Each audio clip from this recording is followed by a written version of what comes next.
Hello and welcome to session number 2 of personality development.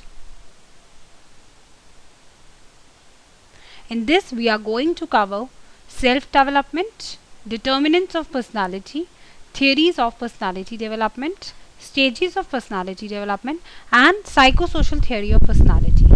So first of all we'll start with don't compare yourself with anyone in this world. This is about your personality. आप अपनी personality को किसी के साथ compare मत करिए, क्योंकि अगर आप कंपेयर करते हैं that means you are insulting yourself. ऐसा कुछ भी नहीं होता कि कोई पर्सनैलिटी गुड है या बैड है.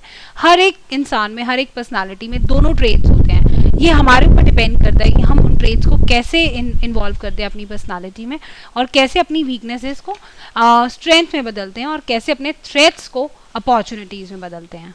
तो if we are comparing ourselves to anybody in this world, you are insulting yourself. आप किसी और की इंसल्ट नहीं करते, इनफैक्ट अपनी इंसल्ट करते हैं. कभी भी अपने ट्रेट्स को कि मेरे अंदर ये ट्रेट नहीं है, ये मेरे अंदर ज़्यादा है, किसी भी टाइप की इस तरह के कंपैरिजन से आप खुद को ही हर्ट करेंगे. So don't do that. Self esteem बनाना बहुत ज़रूरी है. That means self respect. खुद की रिस्पेक्ट अगर आप नहीं कर पाएंगे तो आप वर्ल्ड को कभी भी इन्फ्लुएंस नहीं करेंगे कि वो आपकी रिस्पेक्ट करें. जैसे कि आप अपनी स्लाइड में देख सकते हैं, what matters most is how you see yourself. आप अपने आप को कैसा देखते हैं. The cat is watching in the mirror. वो देख रही है कि एक कैसा देख रही है, एक as a lion. That means उसको वो अपनी कितनी सेल्फ रिस्पेक्ट समझ सकती है, कैसे कितना सेल्फ एस्टीम है उसके अंदर, कितनी रिस्पेक्टेबल है उसकी पोजीशन अपनी आंखों में. अपनी ही आंखों में वो कितनी रिस्पेक्टेबल है आप देख सकते हैं. तो what matters most is how we see ourself. अगर हम खुद को ही एक सेल्फ रिस्पेक्टेड पर्सन समझते हैं, तभी हम एक अपने आप को एक ऑनरेबल पर्सनालिटी मानेंगे, और तभी हम दूसरों को भी ये इन्फ्लुएंस करेंगे कि वो हमें ये एक रिस्पेक्टेबल पर्सन समझें. We use the term personality frequently, but what does it actually mean? हम बार बार personality word use कर रहे हैं, लेकिन आप कभी समझ पाए कि what is personality? इस टाइप के phrases आप आम डेली रूटीन में सुन सकते होंगे. She has a wonderful personality, he has a personality plus, he is a real personality, she has a mother's personality. इस टाइप के phrases आप नॉर्मल डेली रूटीन में ज़रूर सुनते होंगे, लेकिन आज तक हम ये अंदाज़ा नहीं लगा पाए कि what is actually personality. तो उसी के बारे में आज हम पढ़ने वाले हैं. इस now you can see this great personality. इस टाइप की और पर्सनालिटीज़ आप देखकर इन्फ्लुएंस हो जाते हैं. A R. Rahman, Swami Vivekananda, APJ Abdul Kalam, Charlie Chaplin, Osama, Obama, Yuvraj Singh. These type of personalities always influence you. We love those personalities. इस टाइप की पर्सनालिटीज़ से हमेशा हम इन्हीं की तरह बनना चाहते हैं. इनको हम अपना मेंटोर बनाना चाहते हैं, इनको अपना रोल मॉडल बनाना चाहते हैं. क्यों? ऐसा इनके अंदर क्या है जो हमारे अंदर नहीं है, और हम इनको इतना ज़्यादा इनसे इतना इन्फ्लुएंस रहते हैं कि इनकी तरह ही बनना चाहते हैं, क्योंकि इनमें से इनके अंदर कोई ना कोई क्वालिटीज़ ज़रूर होंगी, तभी अपने आप को इतनी डेवलप पर्सनैलिटी बना पाए ताकि लोग इनको एक अपना रोल मॉडल मानते हैं. Appearance, attitude, behaviour, goal setting, self esteem, communication, time management, ये सब चीज़ें ये जानते हैं इनको कैसे इनको यूज़ करना है और कैसे इन्हें तरीके से इस्तेमाल करना है. अपने decision making processes, motivational skills, body language, हर चीज़ को ये अपने कंट्रोल्ड मैनर में, बैलेंस मैनर में इस्तेमाल करते हैं, यूज़ करते हैं, तभी एक कंप्लीट स्मार्ट पर्सनालिटी उभर कर आते हैं. हम भी इन्हीं की तरह बनना चाहते हैं. अगर हम इनकी तरह बनना चाहते हैं तो हमें भी ये सब चीज़ें अपने पर्सनालिटी पे अपनानी चाहिए, ताकि हम भी एक कंप्लीट स्मार्ट पर्सनालिटी बने. Now what is personality? The way in which the person do such things as remembering, thinking और लविंग. यानी हम कंसिस्टेंट जैसा बिहेवियर करते हैं, यानी हम कैसे चीज़ों को याद रखते हैं, कैसा सोचते हैं, कैसे लव करते हैं. तो ये सब चीज़ें हम जो कंसिस्टेंट अपना बिहेवियर शो करते हैं किसी भी चीज़ को लेकर, बार बार हम शाय बिहेवियर शो करते हैं, बार बार फ्रेंडली बिहेवियर शो करते हैं. हर चीज़ में, कहीं भी एनवायरनमेंट में जाते हैं, काफ़ी ओपन हो जाते हैं, काफ़ी फ्रेंडली हो जाते हैं. इसका मतलब I am an extrovert personality. और वहीं मैं अगर बहुत शाय रहती हूँ, ज़्यादा मेरे को फ्रेंड्स बनाना अच्छा नहीं लगता, और मैं ये बार बार इसी तरह का बिहेवियर शो करती हूँ, that means it is my personality. और ये काफ़ी चीज़ों पर डिपेंड रहती है हमारी पर्सनैलिटी, कोई एक चीज़ पे डिपेंड नहीं रहती है. उसी के बारे में आज हम पढ़ने वाले हैं कि हमारी पर्सनैलिटी ऐसी बनती कैसे है. Now first of all self development. Self development क्या है? हमें खुद को डेवलप करना आना चाहिए कि हमारी जो पर्सनैलिटी है वो कैसे बन पाए एक develop personality. Now what is it? Self development है क्या, और इसको कैसे यूज़ करना है और कब यूज़ करना है, इसके बारे में हम पढ़ेंगे. What is it? ये है क्या? Self development is taking personal responsibility for one's own learning and development through a process of assessment, reflection and taking action. That means आपको खुद लर्निंग करनी है, अपनी ही पर्सनालिटी की और ज़्यादा डेवलपमेंट करनी है, और ये अपने खुद एक रिस्पॉन्सिबिलिटी ले लेते हैं। वो कैसे लेंगे आप रिस्पॉन्सिबिलिटी? पहले तो आपको अपने आप को असेस करना होगा, खुद को अवेयर होना होगा कि मेरे अंदर क्या गुड क्वालिटीज़ हैं और क्या बैड क्वालिटीज़ हैं, और जो मेरी वीकनेसेस हैं उनको मैं कैसे स्ट्रेंथ में कन्वर्ट कर सकता हूँ, और उनको कैसे रिफ्लेक्शन जो आ रहा है उनका या इस टाइप के एक्शन आपको खुद लेने होंगे, और इसकी रिस्पॉन्सिबिलिटी आपको खुद अपने ऊपर जिम्मेदारी लेनी होगी। ये आपकी पर्सनल रिस्पॉन्सिबिलिटी है, ताकि आप अपनी लर्निंग और डेवलपमेंट और ग्रोथ को बढ़ा सकें। एज अ होल आप गुड पर्सनालिटी में अपने आप को सेल्फ डेवलप कर सकें। व्हेन टू यूज इट, इसको आप कब यूज कर सकते हैं? इसके लिए आपको अपडेट रहना पड़ेगा। स्किल्स हैं, नॉलेज हैं, अगर आप अभी भी कंप्यूटर्स के बारे में जो बेसिक स्किल्स हैं उनके बारे में अभी भी नॉलेजेबल नहीं है, तो इसका मतलब यू आर नॉट अपडेटेड।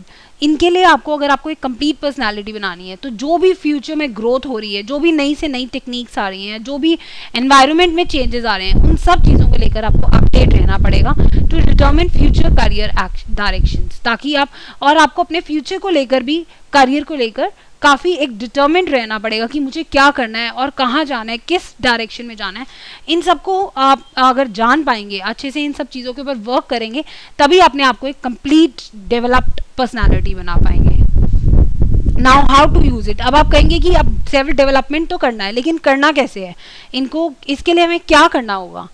तो इनके लिए आप ये सब चीज़ें कर सकते हैं जो मैं आपको बता रही हूँ। Assessing personal skills and interest. पहले तो आप अपने पर्सनल जो स्किल्स हैं और इंटरेस्ट हैं उनको जानिए, उन्हें जानेंगे तभी आप कंप्लीट सेल्फ डेवलप्ड हो पाएंगे, क्योंकि जिस चीज़ों की डेवलपमेंट की ज़रूरत है उन्हें आप और मजबूत करना चाहेंगे, और अपनी जो वीकनेस हैं, जो थ्रेट्स हैं, उनको चेंज करना चाहेंगे एज योर स्ट्रेंथ्स। और आप अपने पास एक डायरी मेंटेन कर सकते हैं, एक लर्निंग लॉग या डायरी कुछ, जिसमें आप अपने डेली बेसिस पे एक्सपीरियंस लिख सकते हैं कि आज मैंने ये किया, या ये मेरे को लगा कि मेरे अंदर ये एक वीकनेस रही, या आज मेरी ये अच्छाई रही। जो भी आप उसके अंदर एक्सपीरियंस बेसिस पे लिखना चाहते हैं, और उन्हीं को आप डेली स्टडी कर सकते हैं कि इनमें से मुझे क्या चेंज करने की ज़रूरत है और क्या मेरे में अच्छाई है, इसको मैं और बेहतर बना सकता हूँ। Right a personal vision and mission note. एक अपना पर्सनल नज़रिया, आपका चीज़ों को लेकर क्या पर्सनल नज़रिया और आपका मिशन क्या है, वो सब चीज़ों का आप नोट बना सकते हैं। Develop personal plan to identify learning needs. अपना एक पर्सनल प्लान बनाइए कि आपको अब क्या और लर्न करने की ज़रूरत है। पहले तो आइडेंटिफाई करिए कि मुझे क्या चीज़ें और लर्न करने की ज़रूरत है। अपने पर्सनैलिटी को एक डेवलप पर्सनैलिटी बनाने के लिए मुझे क्या क्या और चीज़ें हैं जो मुझे अभी भी लर्न करनी बाकी है। देन आप उसके ऊपर अपना प्लान बना सकते हैं, पर्सनल प्लान, ताकि वो लर्निंग नीड्स को पूरा कर सकें। Now one more thing, find a mentor to support, advise and assist. अगर आपके पास एक ऐसा गाइड या टीचर रहे जो आपको हर चीज़ में सपोर्ट करे, अगर आप मोटिवेट हो रहे हैं या डिस्करेज हो गए हैं, ये तो वो आपको एडवाइस दे, असिस्ट करे, कहाँ पर आपको सपोर्ट की ज़रूरत है, वो सब कुछ आपको हर चीज़ में आपके साथ दे, ताकि आप हमेशा मोटिवेटेड रहें और नई से नई चीज़ें लर्न करने के लिए उत्सुक रहें। Read magazines and journals to update. तो अपडेट रहने के लिए आप मैगजीन्स और जर्नल्स जैसी चीज़ों का सपोर्ट ले सकते हैं। इस तरीके से आप अपने आप को एक कंप्लीट डेवलप पर्सनालिटी बना सकेंगे। ये कुछ एक्शन स्टेप्स हैं जो शिव खेरा नाम की एक पॉलिटिकल फिगर ने दिए हैं। Be a winner. अगर आप विनर होना चाहते हैं तो आपको ये सब चीज़ें ज़रूर अपनानी होंगी, तभी आप एक विनर बन सकेंगे। इस तरीके से एक आप जीत हासिल कर सकेंगे। Be a good finder. पहले तो आप फाइंड करना सीखिए। अगर आप चीज़ें फाइंड ही नहीं कर पाएंगे तो उन चीज़ों पे वर्क कैसे करेंगे। Make a habit of doing it now. जैसे कुछ लोग प्रोक्रेस्टिनेशन करते हैं, बार बार उसे टालते रहते हैं, आज का काम कल पर टालते रहते हैं, वो बिल्कुल हटा दीजिए अपना। अगर आप विनर होना चाहते हैं, जीत हासिल करना चाहते हैं, तो एक हैबिट बनाइए of doing it right now. और ग्रैटिट्यूड का एटीट्यूड डेवलप करिए, क्योंकि अगर आपका थैंकफुल एटीट्यूड रहेगा चीज़ों को लेकर तो लोगों के साथ आपके इंटरपर्सनल स्किल्स भी अच्छे रहेंगे और आप काफ़ी इससे अपनी ग्रोथ को लेकर आगे जा सकते हैं। Get into a continuous education program. और कुछ ना कुछ लर्न करते रहिए, कोई ना कोई एजुकेशन प्रोग्राम के साथ कंटिन्यूअस जुड़े रहिए, ताकि आपको कुछ ना कुछ लर्निंग आपकी चलती रहे और आप कुछ ना कुछ अपने ज़िंदगी में सीखते रहें। Build a positive self esteem, और पॉजिटिव सेल्फ एस्टीम आप बनाइए। अगर आपका पॉजिटिव नज़रिया होगा चीज़ों को देखने का तो आप ज़रूर आगे बढ़ेंगे, आपकी ग्रोथ ज़रूर हो पाएगी अगर आपका पॉजिटिव वे है हर चीज़ को सोचने का। ऑप्टिमिस्टिक हैं अगर आप, stay away from negative influences, और नेगेटिव इन्फ्लुएंसेस से हमेशा दूर रहिए। कहीं भी आपको कोई नेगेटिव सुनने को है मिल रहा है या कहीं भी नेगेटिव थॉट्स आ रहे हैं तो उनसे हमेशा दूर रहिए, क्योंकि जैसे ही नेगेटिव थॉट्स आते हैं हम हमेशा डीमोटिवेट हो जाते हैं और अपने जो हमारा मोटिव है उससे और मिशन से हमेशा दूर चले जाते हैं। Learn to like the things that needs to be done, और जो चीज़ें आपको करनी है उन्हें खुशी से करना सीखिए, क्योंकि करना तो है ही वो काम, तो बेटर है आप उन्हें लाइक करके अगर करेंगे तो मज़ा भी आएगा करने में। Start your day with a positive attitude, और अपना दिन की शुरुआत हमेशा पॉजिटिव एटीट्यूड से करिए, और सुबह उठते ही अगर आप नेगेटिव इन्फ्लुएंस में जाएंगे, नेगेटिव एटीट्यूड कैरी करेंगे तो दिन बहुत ही बदतर चला जाता है। इसीलिए आप बेटर है ये कि आप अपना पॉजिटिव एटीट्यूड कैरी करिए। Now 6 ways to make people like you, 6 तरीके जिन तरीकों से आप लोगों को चाह सकते हैं कि वो आपको पसंद करें। 6 ways to make people like you, कि वो आपको कैसे पसंद कर सकते हैं, ये सब चीज़ें आपके अंदर ज़रूर होनी चाहिए। Become genuinely interested in other people, आप ये मत दिखाइए कि सिर्फ आप ही को सब कुछ आता है या आप ही हर चीज़ में आगे हैं। लोगों में जनरली इंटरेस्टेड बनिए, उन्हें ये दिखाइए कि यस आप जो कह रहे हैं वो आप ठीक हैं, उनमें इंटरेस्ट शो करिए, तो वो भी उन्हें भी लगेगा कि यस आप काफ़ी इंटरेस्टेड रहते हैं उनमें, उनकी बात ध्यान से सुनते हैं, तो they will start taking care of you and they start liking you. Smile, हमेशा एक स्माइल जो है वो बहुत इंपॉर्टेंट रहती है। महात्मा गांधी ने भी ये कहा है, आपकी एक पूरी कंप्लीट ड्रेस तब तक नहीं हो पाती जब तक कि आप अपनी उसमें स्माइल कैरी नहीं करते, तो स्माइल तो आप ज़रूर करिए ताकि लोग आपको पसंद करते रहें। Remember that a person sweetest name, तो अगर आपको किसी का नाम ही याद नहीं होगा, आप कह रहे हैं ये या वो, कुछ इस तरीके से आप उन्हें एड्रेस करेंगे तो वो कहेंगे कि आप एक उनका सिंपल सा नाम नहीं याद रख सके तो आप उनके लिए क्या कर पाएंगे या उनको कितना याद रख पाएंगे। तो अगर आपको एक इंसान का स्वीटेस्ट सा नेम याद रहता है तो उसको काफ़ी अच्छा पॉजिटिव इम्पैक्ट लगता है कि एटलीस्ट आपने उनका नाम तो याद रखा। और गुड लिसनर बनिए, दूसरों को एनकरेज करिए कि वो आपकी बात सुन सकें। Encourage others to talk about themselves, talk in terms of other persons interest, और दूसरे लोगों का जो इंटरेस्ट है उसमें भी बात करिए। हमेशा अपने बारे में ही बताते रहेंगे तो लोग कहेंगे कि इनको अपने बारे में ही बताना ज़्यादा पसंद है, उनकी भी बात सुनिए, उनके भी इंटरेस्ट की बातें करेंगे तो उनको ये लगेगा कि ये काफ़ी दूसरों में भी इंटरेस्टेड रहते हैं और काफ़ी जेन्युइनली इंटरेस्ट शो करते हैं लोगों में। Make the other person feel important and do it sincerely, लोगों को ये एहसास दिलाइए कि वो आपके लिए काफ़ी इंपॉर्टेंट हैं और उसको सिंसियरली, ये नहीं कि फेक तरीके से आप वो शो कर रहे हैं तो उन्हें ये लगेगा कि नहीं ये सिर्फ दिखावा है, बिकॉज सब ये जान पाते हैं कि आप कब वो दिखावा कर रहे हैं या सचमुच में इंटरेस्ट शो कर रहे हैं। तो आप talk in terms of other people interest, और वो भी दैट टू सिंसियरली।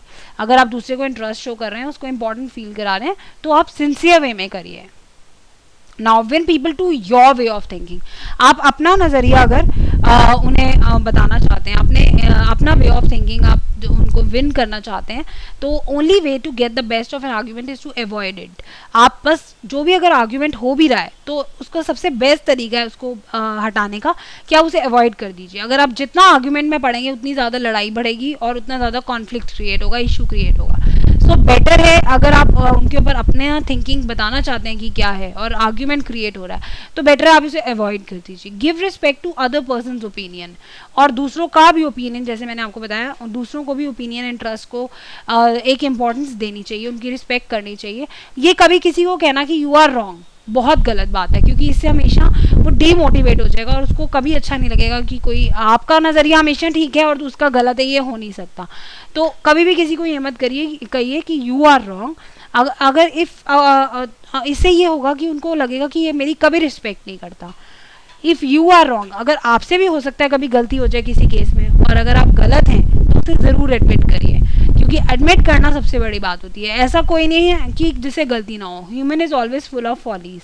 अगर आप अपनी गलती मान लेते हैं तो वही सबसे बड़ी बात होती है। और हमेशा कोई भी कॉन्वर्सेशन है, कोई भी बात आप कर रहे हैं तो उसे फ्रेंडली वे में बात करिए।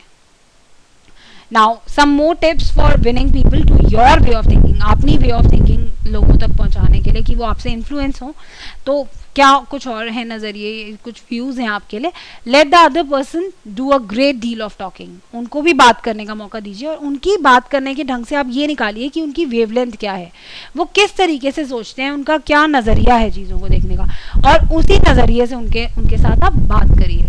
Try honestly to see things from other persons point of view, तो दूसरों के नज़रिए से, दूसरों का आइडिया जो है उसे अपनाइए, उनके नज़रिए को समझिए और उसी नज़रिए से आप उनसे बात करिए। अगर मैं आपको कहना चाहती हूँ कि आप मेरे को कई लोगों के पर्सनालिटी ट्रेट्स बताइए, तो ये एक बहुत डिफिकल्ट एक्सरसाइज हो जाएगी आपके लिए और आप इंटरेस्ट ही नहीं लगेंगे। वहीं अगर आपका फुटबॉल में इंटरेस्ट है तो मैं आपको एक तरीका बता सकती हूँ कि आप फुटबॉल प्लेयर्स का पर्सनालिटी ट्रेट्स चेक करिए अगर आप अपनी पर्सनालिटी डेवलप करना चाहते हैं, क्योंकि आप फुटबॉल के एक बहुत शौकीन हैं तो आप ज़रूर देखेंगे फुटबॉल और वहाँ आप फुटबॉल प्लेयर से ज़रूर इन्फ्लुएंस होंगे। तो आप ये समझिए कि उस इंसान का इंटरेस्ट कहाँ है, उस पर्सन का इंटरेस्ट कहाँ है, वहीं जाकर उसके आइडिया को समझने की कोशिश करिए, उसका पॉइंट ऑफ व्यू समझने की कोशिश करिए। और अगर किसी के साथ कोई प्रॉब्लम है, कुछ आइडियाज़ डिज़ायर्स, उनके साथ सिंपैथेटिक रहिए हमेशा। Get the other person saying yes yes immediately. साथ हमेशा कुछ लोगों को yes yes कहने का इमीडिएटली आप इन्फ्लुएंस कर सकते हैं। अपील टू नोबलर मोटिव्स, और कुछ नोबलर मोटिव्स पे बात करिए, अच्छे मोटिव्स को लेकर बात करिए ताकि उन्हें भी अच्छा लगे कि ये काफ़ी एक बेहतर इंसान है जो नोबलर मोटिव्स को पे बात करते हैं, या आपकी पर्सनालिटी एक गुड पर्सनालिटी भी जानी जा सकती है क्योंकि आप हमेशा नोबलर गुड मोटिव्स और गुड थिंकिंग है आपकी और आप उन पे बात करते हैं। अपने आइडियाज़ को ड्रामेटाइज करिए, सही तरीके से प्रेजेंट करना बहुत ज़रूरी है। थ्रो डाउन अ चैलेंज, तो इन सब चीज़ों के थ्रू आप लोगों को विन कर सकते हैं। Now what are the determinants of personality, ये कुछ डिटर्मिनेंट्स हैं पर्सनालिटी के, यानी कि जिनके ऊपर हमारी पर्सनालिटी डिपेंड है। एक है heredity, first is heredity. Heredity पे कैसे डिपेंड है, अगर आपके मॉम डैड टॉल हैं, शॉर्ट हैं, तो वो मोस्ट प्रॉब्ली आप देखेंगे कि बच्चों में भी वो कैरेक्टरिस्टिक्स आ जाते हैं, वो पर्सनालिटी के ट्रेट्स आ जाते हैं। तो ये हेरिडिटी मतलब कि जो हम अपने प्रीवियस जनरेशन से कैरी करते हैं। तो अगर गुड हेल्थ है, इल हेल्थ, टॉल, शॉर्ट, इस टाइप की चीज़ें हम हेरिडिटी में कैरी करते हैं। ये कुछ इनहेरिटेड ट्रेट्स हैं जो हमारी पर्सनालिटी को शेप करने में हेल्प करते हैं। Next is culture. आप देखेंगे अलग अलग कल्चर का और वैल्यूज़ का हमारी पर्सनल वैल्यूज़ और इंक्लिनेशन को शेप करने में बहुत बड़ा सिग्निफिकेंट रोल रहता है। अब हमारे इंडिया में आप देख सकते हैं कि बहुत रिच डाइवर्सिटी है कल्चरल बैकग्राउंड की, तो इसके लिए आप देख सकते हैं अलग अलग यहाँ पे कल्चर्स हैं। गुजरात के लोग हैं, आप उनको देख सकते हैं कि वो काफ़ी एंटरप्राइजिंग रहते हैं बाकी सब स्टेट्स के लोगों से। पंजाबीज़ हैं, वो काफ़ी हार्ड वर्किंग डिलीजेंट रहते हैं। बंगाल के लोग हैं, काफ़ी क्रिएटिव रहेंगे, इंटेलेक्चुअली काफ़ी स्मार्ट रहते हैं वो लोग। तो इस टाइप के कल्चर में आप देख सकते हैं कि कल्चर का बहुत इंपॉर्टेंट रोल रहता है हमारी पर्सनालिटी को शेप करने में। और next is family background. Family background भी एक बहुत इंपॉर्टेंट रोल निभाता है हमारी पर्सनालिटी में, जैसे कि हमारा सोशियो इकोनॉमिक स्टेटस क्या है, कितने बच्चे हैं फैमिली में, और आप कौन से बर्थ ऑर्डर पे है, आप सबसे एल्डेस्ट हो या फिर सबसे छोटे हो, आपका बैकग्राउंड कैसा है फैमिली का, एजुकेशन क्या है पेरेंट्स की, आपके घर में जॉइंट फैमिली है, अंकल आंट रहते हैं, ये सब चीज़ों का बहुत इन्फ्लुएंस रहता है। हर एक इंसान, अगर आप बर्थ ऑर्डर में सबसे एल्डेस्ट हैं और वहीं अगर आप अपने ही घर में देखेंगे कि जो सबसे छोटा बच्चा है उसका बिल्कुल डिफरेंट पर्सनालिटी ट्रेट होगा, जो एल्डेस्ट होगा उसको हमेशा एक रिस्पॉन्सिबिलिटी दी जाएगी। तो इसी तरीके से हमारे पर्सनालिटी में डिफरेंस आ जाता है। Next is experiences in life. हमारे एक्सपीरियंस कैसे रहे लाइफ में, अगर आप मान लीजिए कि आपने 2 बार ही किसी को मनी लेंड किए हैं, उनको पैसे दिए, बोरो किए उन्होंने आपसे, और दोनों ही केसेस में आपको धोखा मिला, उन्होंने चीट किया और आपको पैसे वापस नहीं दिए, तो क्या इस बात की गारंटी है कि आप थर्ड टाइम पे उनको पैसे किसी को और को लेंड करेंगे, चाहे वो कितना भी एक इमोशनली आपको बोले कि मेरी मॉम की तबीयत ठीक नहीं है, या किसी भी तरह का एक इमोशनल रीज़न भी दे, कुछ ऐसा जो काफ़ी आपको लगे कि ये सही ट्रुथ भी लगे, फिर भी आप नहीं देंगे क्योंकि आप 2-3 बार धोखा खा चुके हैं। तो इस तरह के एक्सपीरियंसेस, चाहे हो सकता है कि कोई आपका फ्रेंड है और उन्होंने किसी और को पैसे दिए, किसी और को पैसे लेंड करें और उनको पैसे वापस मिल गए, तो वहीं उनका एक्सपीरियंस कुछ और रहा, आपका एक्सपीरियंस कुछ और रहा। तो इन एक्सपीरियंस से हम बहुत कुछ सीखते हैं और इन्हीं की वजह से हमारी पर्सनालिटी में डिफरेंस आ जाता है। And last but not the least, जिसकी वजह से हमारी पर्सनालिटी में डिफरेंस आता है, जिन लोगों के साथ हम इंटरेक्ट करते हैं। पहले तो हमारे mom dad, father, mother, then we come to teachers, जहाँ हम स्कूल में जाकर पढ़ते हैं, हमारा पीयर ग्रुप, हमारे फ्रेंड्स, फिर वहीं कलीग्स वगैरह, आप जिनके साथ भी आप रहते हैं, इन सब की जो थिंकिंग होती है या इन सब के साथ जब आप रहते हैं तो इनका इन्फ्लुएंस ज़रूर आ जाता है. Influence of these various individuals and groups shapes our personality. तो इनका ज़रूर आपकी पर्सनालिटी पे आएगा. For instance we may have to become less aggressive and more cooperative. अगर आप देखिए आपके कोई आसपास आपके कलीग हैं जो काफ़ी कोऑपरेटिव रहते हैं, तो धीरे धीरे करके आपके अंदर भी वो कैरेक्टरिस्टिक्स या पर्सनालिटी के ट्रेट्स ज़रूर डेवलप हो जाएंगे. तो ये 5 चीज़ें हैं जिसके ऊपर हमारी पर्सनालिटी डिपेंड रहती है और हम कैसे डेवलप करते हैं. Next, this is a theory given by Freud, Sigmund Freud. इन्होंने ये थियोरी दी है और इसमें इन्होंने 3 चीज़ों के बारे में बताया है. 3 मेजर सिस्टम हैं जिसके ऊपर हमारी पर्सनालिटी डिपेंड करती है. इन्होंने कहा id, ego and super ego. इसके बारे में अगर हम बात करें तो इड जो है वो हमारे प्लेजर प्रिंसिपल है, यानी कि जो भी हमारा मन करता है, डिज़ायर्स हैं हमारे, जो भी हम पाने की इच्छा हमारा दिल करता है, हमारे अंदर जो पाने की इच्छा रहती है, हमारे डिज़ायर्स, वो इड है. The id represents unlimited impulses and desires. Id जो है वो हमारी ओरिजिनल पर्सनालिटी होती है क्योंकि वही हमारा करने का मन करता है. लेकिन धीरे धीरे हमारे अंदर ईगो और सुपर ईगो भी डेवलप हो जाता है. इड जो है वो हमारा प्लेजर प्रिंसिपल है. उसको कुछ भी रियलिटी के बारे में पता कि ये ठीक रहेगा या नहीं रहेगा, बस हमारा वो करने का मन करेगा कि हमें ये करना ही करना है. जो भी हमारे दिल में चाह है वो that is id. Now next is ego. Ego is a reality principle. Ego जो है वो इड से इवॉल्व हुआ है to enable the organism to deal with the reality. It works according to the realities of life. ये reality के accordingly work करता है और धीरे धीरे जब हम बड़े होने लगते हैं तो ये हमारे अंदर डेवलप होने लगता है. ईगो जो है वो हमारे perception, learning, judgement, language skills, जो हम धीरे धीरे रियलिटी सीखते हैं, सेल्फ अवेयर जो होते हैं, वो हमारे ईगो के पार्ट में आता है. Freud thought that ego begins to develop around 6 to 8 months of age. और जब तक ये हम 2 या 3 साल के होते हैं तब तक ये वेल डेवलप्ड हो जाता है. Next is super ego. Super ego जो है वो ईगो से डेवलप हुआ है. It develops out of ego and ये क्या रिप्रेजेंट करता है, हमारे parental values and social standards, society standards. Ego की तरह super ego is non rational. ये नॉन रैशनल है. It demands perfection. इसको सिर्फ परफेक्शन देखना है और ये हमें पनिश भी करता है अगर हम कोई काम ठीक से नहीं करते. अगर हमने कुछ गलत किया तो ये हमें पनिश भी करता है. और it begins to develop around the age of 5 to 6 years. 5 से 6 साल के होते तक ये हमारा डेवलप हो जाता है. तो एक बार फिर अगर हम इसके बारे में समझें तो इट जो है वो प्लेजर है. वो कोई तरह की रियलिटी या सोसाइटी के प्रेशर्स को नहीं देखता कि क्या हो रहा है क्या नहीं हो रहा, उसको कोई मतलब नहीं है. बस हमें वो पाने की इच्छा है. हमें कोई मतलब नहीं है कि इस टाइम पे कैसा एनवायरनमेंट है, क्या है, हमें इस चीज ये लेना चाहिए या नहीं लेना चाहिए, हमारे पेरेंट्स क्या कहते हैं, हमारे संस्कार क्या कहते हैं, कोई मतलब नहीं है उससे. Next ego. ईगो जो है वो रियलिटी देखता है, हमारी जजमेंट, हमें पता चल रहा है कि नहीं अभी ये रियलिटी है, हमें ये नहीं करना चाहिए, वो सब आता है ईगो के पार्ट में. सुपर ईगो जो हमें हमारे पेरेंट्स सिखाते हैं कि नहीं बेटा ये चीज़ हमारे लिए अच्छी नहीं है. कुछ एथिक्स, कुछ सोसाइटी की नीड्स जो होती हैं, सोसाइटी के स्टैंडर्ड्स, हमें सोसाइटी में रहना है तो हमें वो फॉलो करना ही होगा. उसके लिए हमें अपनी इड को दबाना पड़ता है, अपने प्लेजर प्रिंसिपल को दबाना पड़ता है. These are stages of personality development. ये कुछ स्टेजेस हैं पर्सनालिटी डेवलपमेंट की, आप देख सकते हैं. ओरल स्टेज, पहला जो है वो ओरल स्टेज है. ये हमारे फर्स्ट ईयर ऑफ लाइफ में होता है. During this phase the mouth is the site of all pleasures. पहले साल में बच्चे जब होता है तो वो हर चीज़ अपने मुंह से ही एक्सप्लोर करने की कोशिश करता है, चाहे वो टेंशन हो चाहे प्लेजर हो, वो सब कुछ ओरल स्टेज है ये हमारी. Next is anal stage. जब बच्चा 2 साल के करीब होता है तो एनल जो है उसका centre of pleasure and gratification. Anal उसका सारा सोर्स बन जाता है प्लेजर का और अब वो बावल मूवमेंट सीखता है और यही उसके ग्रेटिफिकेशन का सोर्स बन जाते हैं. इस टाइम पर वो काफ़ी थोड़ा सा शेम भी फील करने लगता है क्योंकि अब वो नई टॉयलेट हैबिट सीख रहा है और अपने विल कंट्रोल में लेना सीखता है चीज़ों को कि कैसे अपनी विल को यूज़ करना है.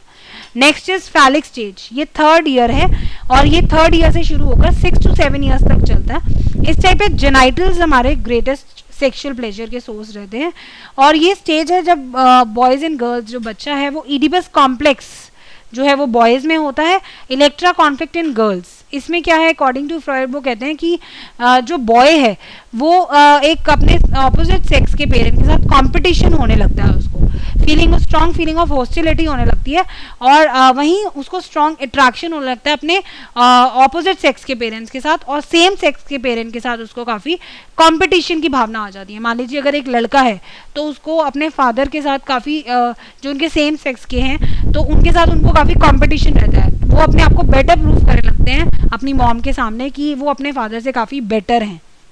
वहीं गर्ल जो है वो अपनी मॉम से बेटर प्रूव करने में लग जाती है अपने आप को अपने फादर के सामने, और क्योंकि उनको काफ़ी इस स्टेज में अपने से ऑपोजिट सेक्स के पेरेंट्स के साथ काफ़ी स्ट्रॉन्ग अट्रैक्शन फील होता है। वहीं लेटेंसी स्टेज जो है ये 7 ईयर्स से प्यूबर्टी तक चलती है। इस फेज में कुछ खास हमारे कॉन्फ्लिक्ट अराइज नहीं होते, बट हमारा सुपर ईगो डेवलप होता है, जिसके बारे में हमने पिछली स्लाइड में पढ़ा। जो सुपर ईगो है यानी कि सोसाइटी के वैल्यूज़ और पेरेंटल वैल्यूज़, वो सब हम सीखने लगते हैं। Last but not the least is genital stage. ये हमारा फाइनल फेज रहता है पर्सनालिटी डेवलपमेंट में, और ये हमारे प्यूबर्टी के स्टार्ट हमारा ऑनसेट ऑफ प्यूबर्टी पे हमारा ये स्टार्ट हो जाता है। इस स्टेज में पर्सन जो है वो directly the person direct sexual impulses towards the person of opposite sex. तो ऑपोजिट सेक्स के लोगों के साथ काफ़ी सेक्शुअल इम्पल्सेस फील करने लगते हैं। ये अकॉर्डिंग टू फ्रॉइड है, जिन्होंने ये बोला कि हमारे जो चाइल्डहुड का जो फेज़ होता है, यानी हमारे बचपन के कुछ साल, जो हमारी अर्ली स्टेजेस होती हैं लाइफ की, वो बहुत इंपॉर्टेंट होती हैं हमारी पर्सनालिटी डेवलपमेंट में। Now this is psycho social theory of personality. ये एरिक्सन ने प्रपोज किया था, एंड फ्रूइड की तरह ये भी यही बिलीव करते हैं कि अर्ली लाइफ के एक्सपीरियंसेस बहुत इंपॉर्टेंट रहते हैं, और it is during adolescence that individual begins thorough search for who they are. इस टाइम पे वो सर्च करते हैं कि वो कौन है, और what they are all about, what they are going to do in their further life. इन सब चीज़ तो अर्लियर स्टेजेस में इन सब का बहुत इंपॉर्टेंट रोल रहता है। तो साइको सोशल क्राइसिस, जिस तरह की प्रॉब्लम्स हमारी इन फेजेस में आती हैं, उनको एरिक्सन ने नाम दिया है साइको सोशल क्राइसिस का। कुछ टेंशन्स बन जाती हैं जिनको एरिक्सन जो है वो साइको सोशल क्राइसिस के नाम से बता रहे हैं। Now first stages in fancy, जो बर्थ से 18 मंथ्स तक रहती है, और इसमें ईगो डेवलपमेंट आउटकम है हमारा ट्रस्ट या मिसट्रस्ट। तो जो बच्चा जब छोटा है उसका मोस्ट प्रॉब्ली हर चीज़ ओरल सेंसरी स्टेज है, वो हर चीज़ अपने माउथ से ही करता है जैसे। तो अगर इस टाइम पे वो अपना कॉन्फिडेंस डेवलप कर लेता है, वो होप में रहता है चीज़ों की। इस टाइम पे अगर वो अपना बेसिक कॉन्फिडेंस डेवलप कर लेता है तो उसके अंदर काफ़ी होप बढ़ जाती है अपनी लाइफ को लेकर। लेकिन अगर वहीं इसका कॉन्फिडेंस टूट जाए तो मिसट्रस्ट उसकी लाइफ में आ जाता है। तो इस टाइप का क्राइसिस चलता है उसकी लाइफ में।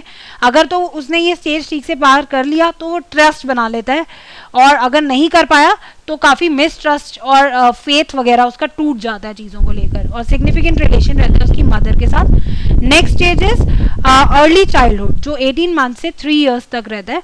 ईगो डेवलपमेंट आउटकम इसमें क्या रहता है, autonomy versus shame and doubt. मतलब या तो अगर वो शेम डाउट अपने अंदर फीलिंग ले आता है, और अगर वो सही से इस स्टेज को कैरी नहीं कर पाता, वहीं ऑटोनॉमस हो जाता है अगर वो स्टेज को ठीक से कैरी कर पाता है।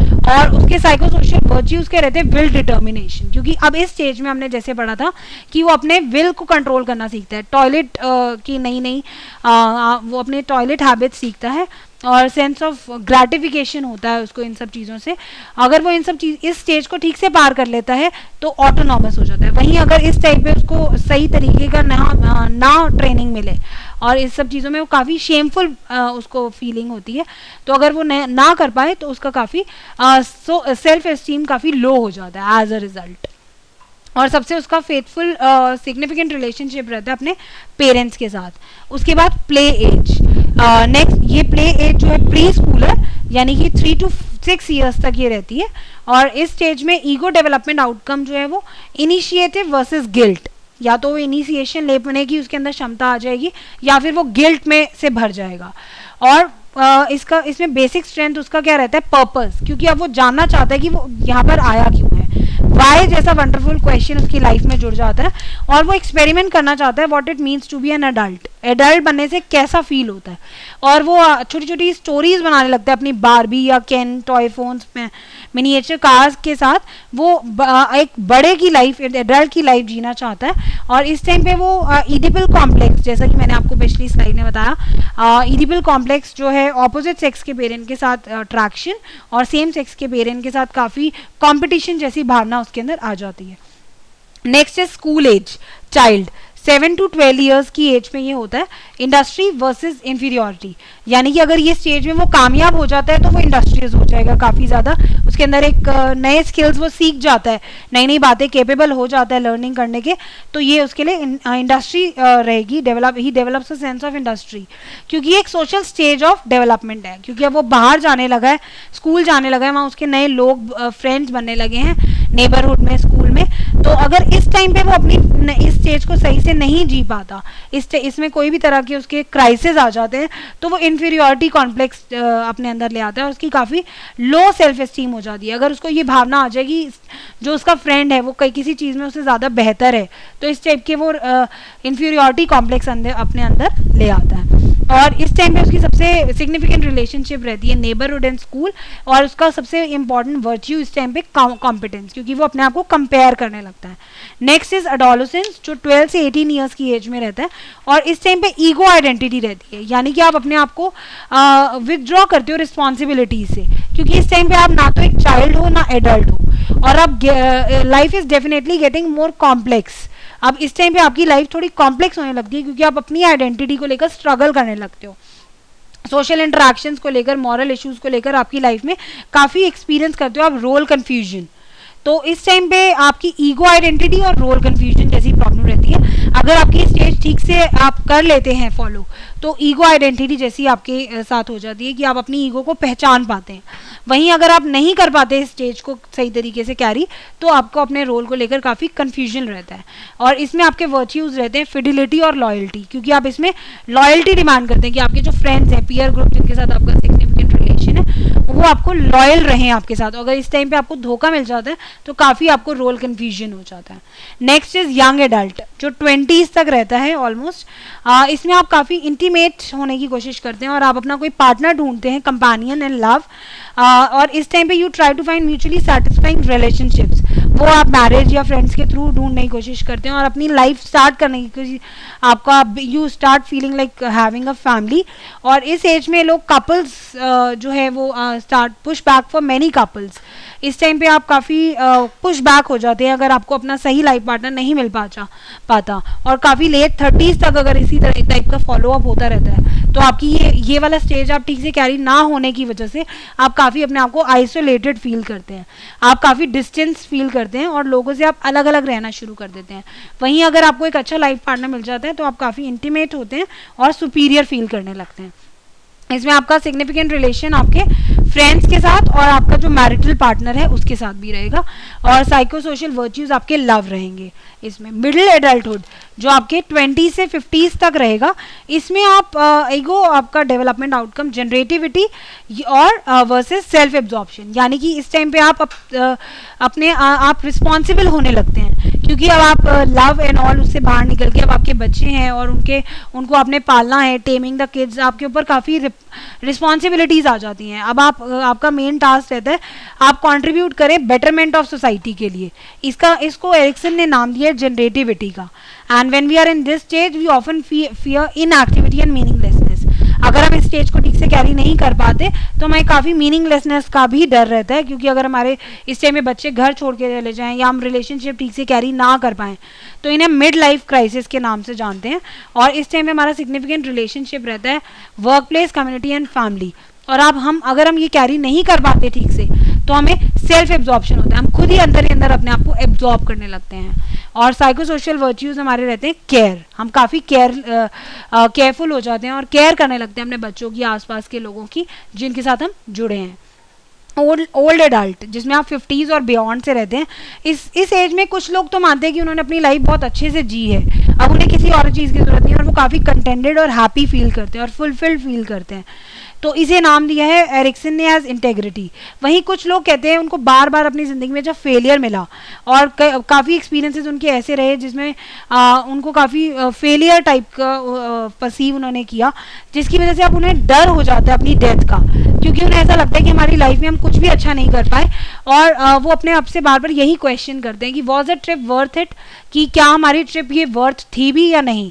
तो इस टाइप में, इस तरीके से वो अपने आप को डिस्पेयर में ले जाते हैं, और सिग्निफिकेंट रिलेशन उनके रहते हैं मैनकाइंड के साथ, और इस टाइम वो काफ़ी अपने आप को नॉलेजेबल मानते हैं। और कुछ लोग तो ये सोच लेते हैं कि जो उनका नज़रिया था वो सबसे बेस्ट था, और अपने इस डॉगमेटिक स्ट्रॉन्ग डॉगमेटिज्म में आ जाते हैं कि that there view was the correct. और इस टाइप की चीज़ें सोशल साइको सोशल थियोरी जो है ये पर्सनालिटी की, ये एरिक्सन ने बताई है, जो हमारे लाइफ को उन्होंने अलग अलग स्टेजेस में डिवाइड करके हर एक पार्ट में जो वर्च्यूज़ और क्राइसिस हैं उन्हें बहुत अच्छे से एक्सप्लेन किया। Now personality is characteristic pattern of thinking, feeling and acting. तो हम जिस तरीके से, अब आप समझ गए होंगे कि व्हाट इज पर्सनालिटी, हम जिस तरीके से कंसिस्टेंटली फील करते हैं, सोचते हैं, वो हमारी पर्सनालिटी होती है। और इसके ऊपर 4 मेजर पर्सपेक्टिव जो हम पढ़ चुके हैं। साइको एनालिटिक, जो हमारे, हम जिन चीज़ों से मोटिवेट हो जाते हैं और वो हमारी मेमोरीज में छिप जाती हैं, वो साइको एनालिटिक। ट्रेट्स मीन्स जो हमारी पर्सनालिटी में मेन कैरेक्टरिस्टिक्स आ गए हैं, स्पेसिफिक डायमेंशंस आ गए हैं, that's called trait. Humanistic means अंदर ही अंदर हम अपने आप को ग्रोथ करते हैं, कोई भी चीज़ें आपस में बाहर हम देखते हैं एनवायरनमेंट में, तो उनसे हम लर्न करते जाते हैं, आसपास के लोगों को देखते हैं, तो हम इनर कैपेसिटी हमारी रहती है ग्रोथ के लिए। एंड सोशल कॉग्निटिव, इसमें हमारा एनवायरनमेंट को से हमारे को बहुत इन्फ्लुएंस रहता है। तो ये 4 मेजर पर्सपेक्टिव्स हैं पर्सनालिटी के। ये थियरी जो आप अभी पढ़ पाए सिगमंड फ्रॉइड की, वो काफ़ी इम्पॉर्टेंट पर्सनालिटी थे, जिन्होंने हमें काफ़ी सारी जो मेडिकल स्कूल ग्रेजुएट थे और यूनिवर्सिटी ऑफ वियना 1873 में, और वोराशियस रीडर रहे, उन्होंने काफ़ी सारे नर्वस डिसऑर्डर्स के बारे में भी हमें बताया। नेक्स्ट इज, उन्होंने ये भी बताया कि किस वजह से हमें न्यूरोलॉजिकल सिम्टम्स आ जाते हैं हमारे अंदर, जबकि हम एक न्यूरोलॉजिकल प्रॉब्लम से ग्रस्त नहीं है, फिर भी उनके अंदर वो कहाँ से आ जाते हैं, क्योंकि जो आसपास की फ्री एसोसिएशन, उनके कुछ ऐसे उनके लाइफ में एक्सपीरियंसेस रहे, ऐसे कुछ उनके फेलियर्स रहे जो उनके अनकॉन्शियस में जाके, उनकी मेमोरीज में जाकर छिप जाते हैं, जिनकी वजह से उनका पर्सनालिटी में ये ट्रेट हमें देखने को मिलता है। Now this is, mind is like an iceberg. हमारा दिमाग एक आइसबर्ग की तरह है। आइसबर्ग जो बर्फ की चट्टानें आप देख सकते हैं पानी में, इस टाइप के बर्फ की चट्टान की तरह है, क्योंकि जिसमें आधे हमारा मोस्ट प्रॉब्ली जो पार्ट है वो हिडन रहता है। जो ऊपर वाला पार्ट है वो हमारा कॉन्शियस पार्ट है, जिन चीज़ों को देखकर हम कॉन्शियस रहते हैं और अपने अवेयर होकर हम वो काम करते हैं। अनकॉन्शियस मीन्स जो इसके नीचे पार्ट है, जो हिडन पार्ट है, वो हमारा अनकॉन्शियस, मतलब कि जो हमारे थॉट्स हैं, फीलिंग्स हैं, जो हमारे माइंड में जाकर अब सेव हो चुकी हैं, हमारी मेमोरीज, हमारे विशेज़, वो पूरी तरीके से अब हमारे माइंड में सेव हो चुकी हैं। एंड रिप्रेशन वो है जो हमारे दब जाते हैं, हम जो नहीं कर पाते, कुछ ऐसे पैशंस, क्योंकि हमारा प्लेजर प्रिंसिपल जो है इड, हमें बार बार यही करने की इच्छा हमारी आती है, लेकिन हम फैमिली की प्रेशर की वजह से, सोसाइटी के प्रेशर की वजह से वो नहीं कर पाते, तो वो हमारी रिप्रेस हो जाती हैं, और यही हमारे ड्रीम्स और स्लिप्स बन के हमारे बाहर आते हैं। Next is ego, super ego and id के बारे में। जैसा मैंने आपको बताया कि प्लेजर सीकिंग होता है इड, ईगो जो है वो रियलिटी प्रिंसिपल है, और सुपर ईगो जो है वो हमारा जो हमारी सोसाइटी के प्रेशर्स हैं और फैमिली के प्रेशर्स हैं, जो हमें संस्कार दिए जाते हैं, उनके अकॉर्डिंगली ही हमें चलना होता है।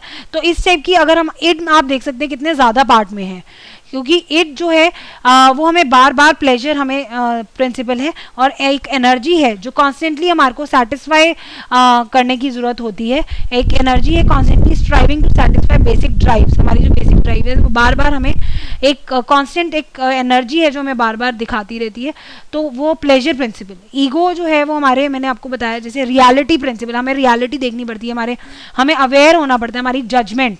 सुपर ईगो जो हमारे कॉन्शियस में है, यानी कि जो हमने सीखा कि हमें किस तरीके से बिहेव करना चाहिए, that focuses on how we ought to behave. These are the psychosexual stages, जो मैंने आपको ओरल स्टेज बताया, anal, phallic, latency and genital stages. तो इस टाइप के स्टेजेस जो है हमारी लाइफ में रहते हैं, अर्ली जो हमारे चाइल्डहुड में रहते हैं स्टेजेस, माउथ से एंड फिर फोकसेस ऑन बावल, जेनाइटल्स पे, फिर हमारी सेक्सुअलिटी काफ़ी डोमिनेट हो जाती है और लास्ट में प्यूबर्टी स्टेज तक हमारी सेक्सुअल फीलिंग्स दूसरों के लिए, ऑपोजिट सेक्स के लिए काफ़ी बढ़ जाती हैं। तो ये कुछ फ्रॉइड की डेवलपमेंट थियोरी थी। ये डिफेंस मैकेनिज्म आप देख सकते हैं कि ईगो और इड, उनके खिलाफ जो है सुपर ईगो जो पॉजिटिव है, अच्छी बातें हमें सिखाता है, वो हमेशा लड़ता रहता है, क्योंकि ईगो और इड हमें वो काम, गलत काम करने को इन्फ्लुएंस करते हैं। प्लेजर हमेशा हमें आगे बढ़ने की कोशिश करता है, लेकिन सुपर ईगो उसे हमेशा रोक देता है। और इस टाइप की वॉर जब हमारे अंदर चलती रहती है तो वो एंग्जाइटी बन के बाहर निकलती है।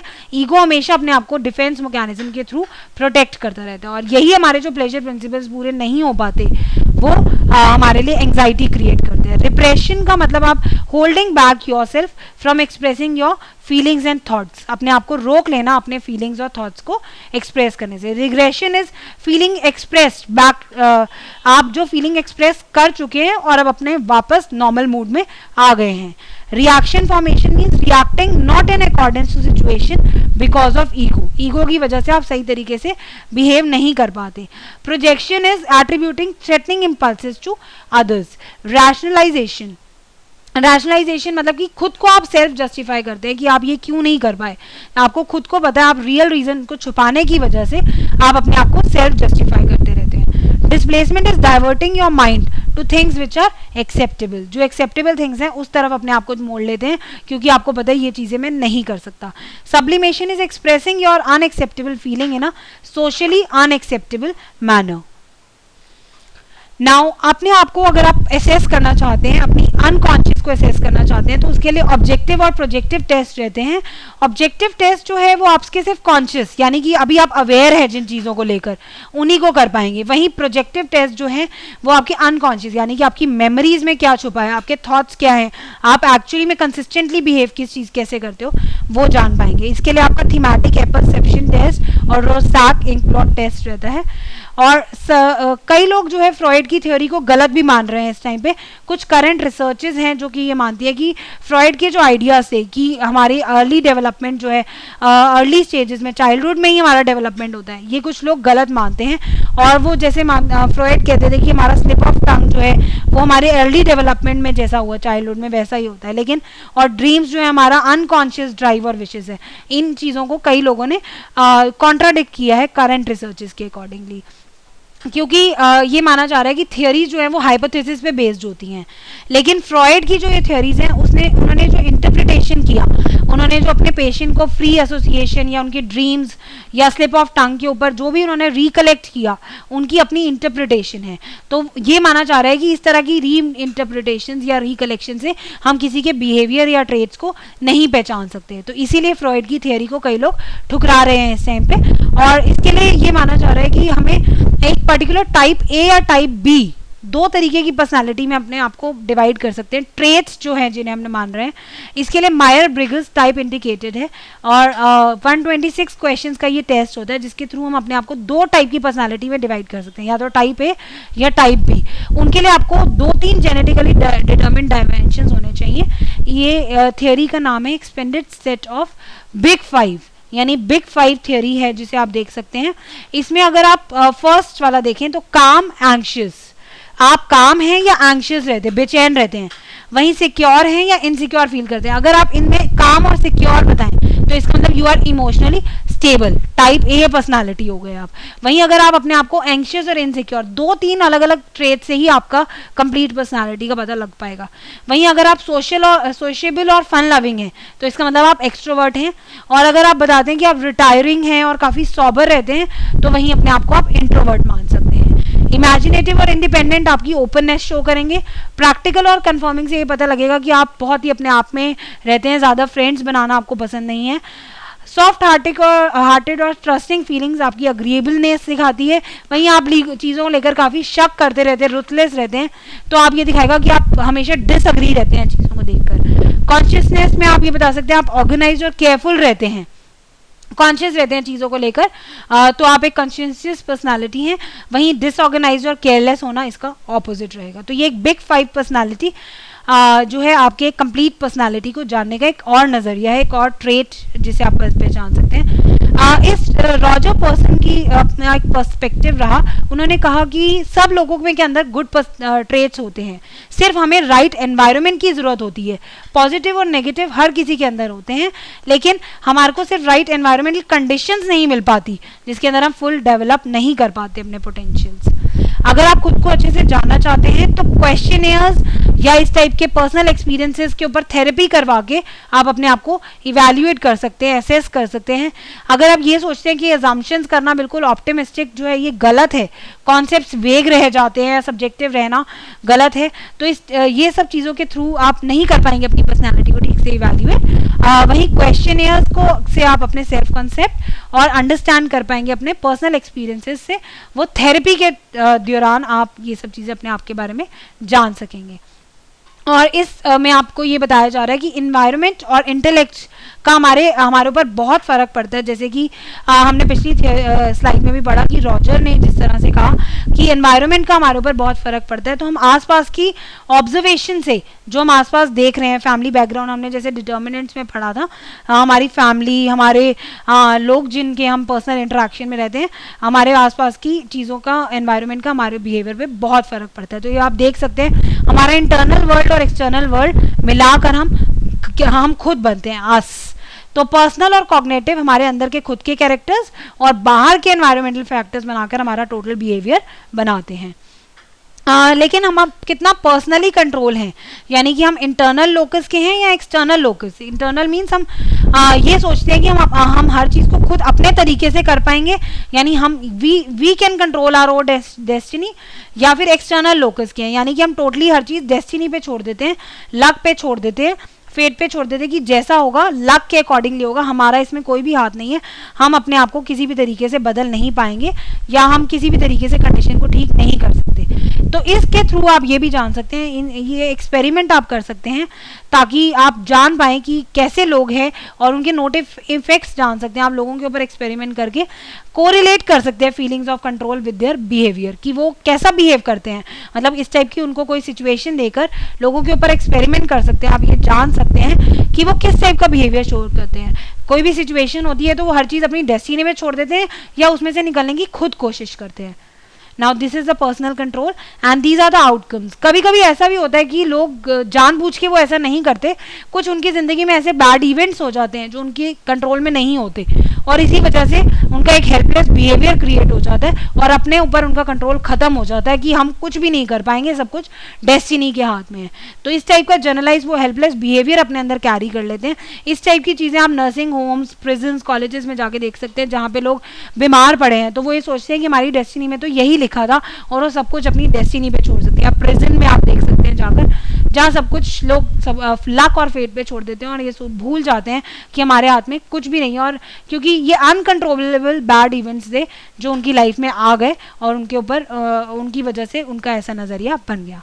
तो ये कुछ तरीके थे जिनकी वजह से आप अपनी पर्सनालिटी को जान सकते हैं। ये कुछ थ्योरीज हैं, टेक्निकल थ्योरीज जो आपको हेल्प करेंगी अपनी कंप्लीट पर्सनालिटी को जानने की। Now do it yourself. What are the 6 ways to make people like you? What are determinants of personality? Explain Freud's ideas as scientific theory.